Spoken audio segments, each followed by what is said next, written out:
Recipe of this video, upside down cake.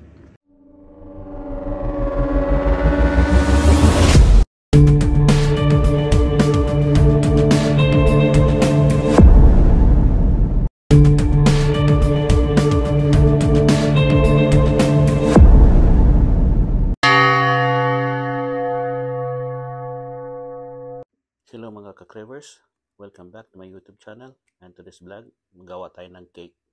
So ito yung tinatawag na upside down cake. So sa cake na ito is gagawin ko is yung chiffon cake. So usually ang chiffon cake may mirang at saka yung cake batter. So ang ginawa ko separate yung egg whites at saka egg yolk. So yung itlog ko dito na ginamit is 12 pieces na itlog. Ganyan lang po. Pag nagseparate kayo ng egg whites at egg yolk, be sure na yung egg white nyo is walang halong dilaw para hindi maging palpak ang mirang nyo. And be sure also mga ka-cravers na yung ginamit yung mixing bowl is malinis, walang tubig kahit malang patak para hindi maging palpak yung mirang natin.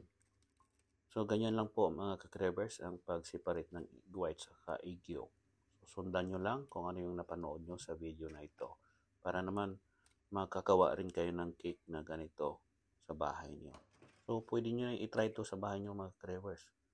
Pwede kayong gumawa ng half portion nito. So, 6 na itlog lang instead of 12. So, ito, ilagay na natin sa machine ang bowl para i-beat na natin to as merang. And now, magtimbang ako ng sugar na 225 grams.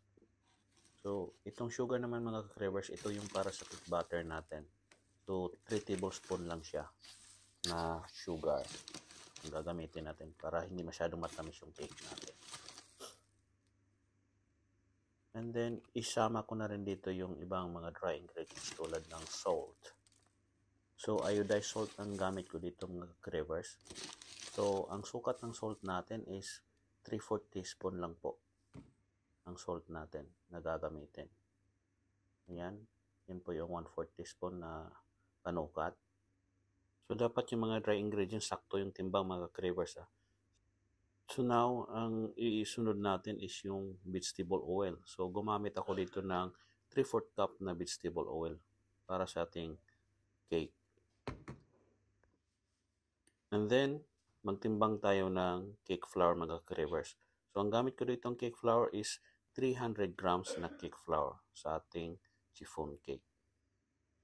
So, be sure lang na sakto yung timbang para hindi magsobra. Ayan po, 300 grams. And then, i-add natin yung ating baking powder na 2 teaspoon lang po. Ganyan lang siya. And next natin gagawin is yung mirang na. So, ibit na natin egg whites mga cravers sa medium speed muna.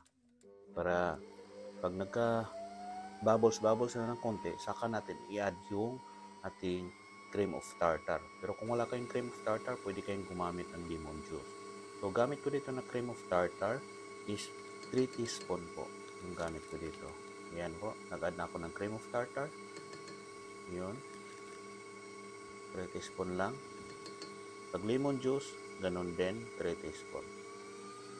So, ang gamit ng cream of tartar mga flavors para po maging firm yung mirang natin. So, nag-add na ako ng white sugar gradually po mga cravers.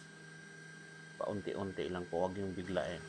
Para yung sugar, masaktong pagkahalo sa egg whites at maging fluffy yung mirang. Dapat yung mirang mga cravers is stiff peaks. So, ibig sabihin po niyan na firm.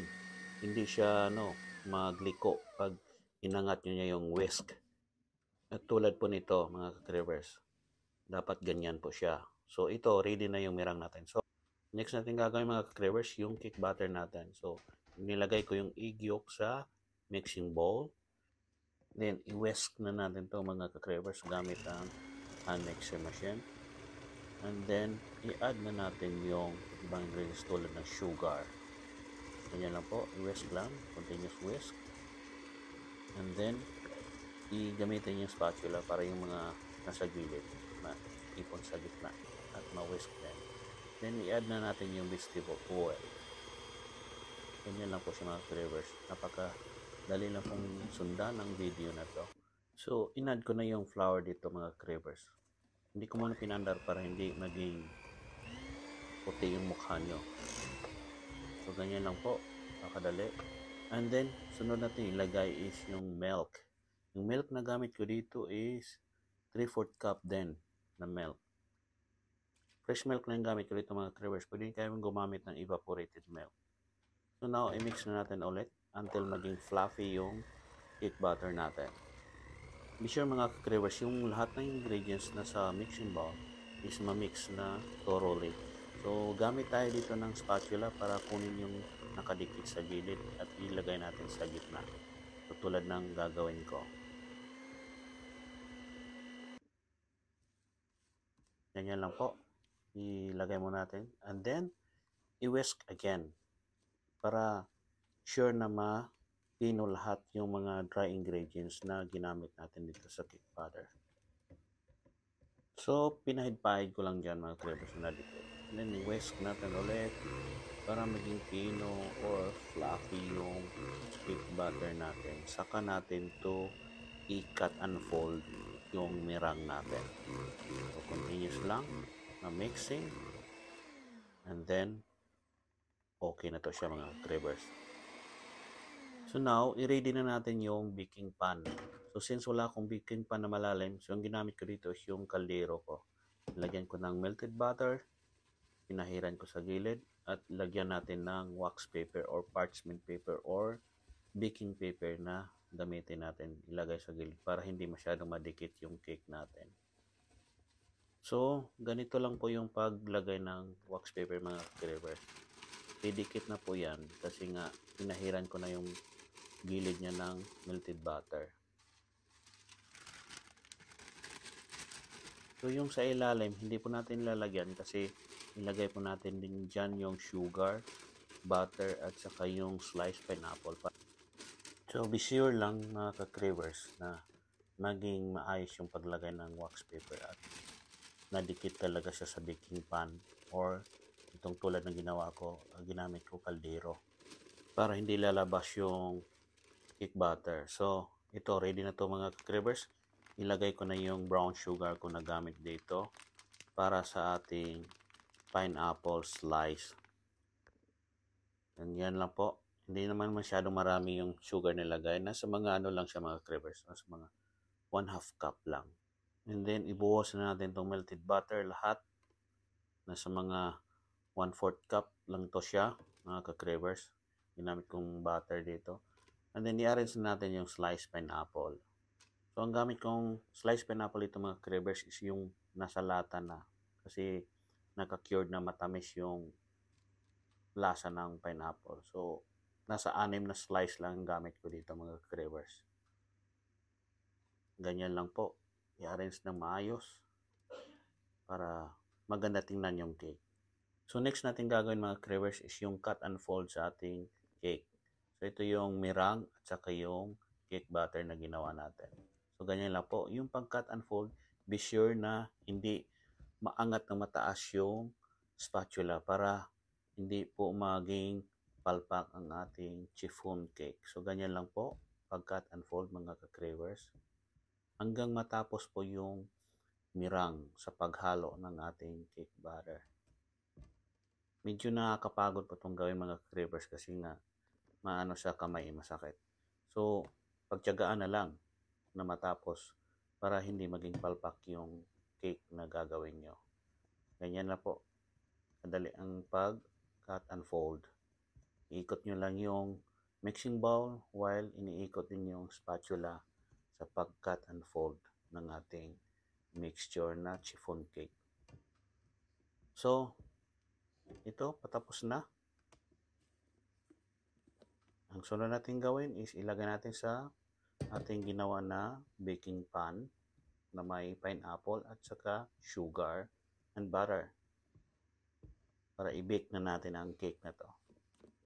So be sure pala na pag nag-cut and fold kayo, yung mawala na yung puti na kulay, yung mirang.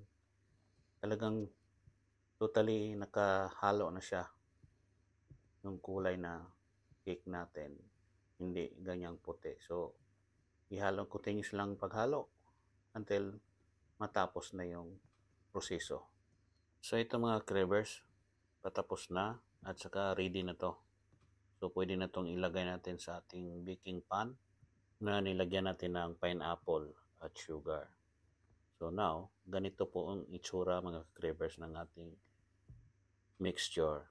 So now, ibuhos na natin dito sa ating baking pan. Huwag lang po nating punuin. Nasa mga 3/4 na ano lang yung cake mixture natin.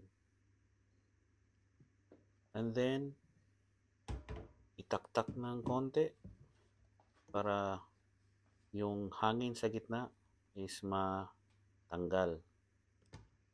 Taktak natin ng konti. Ganyan lang po.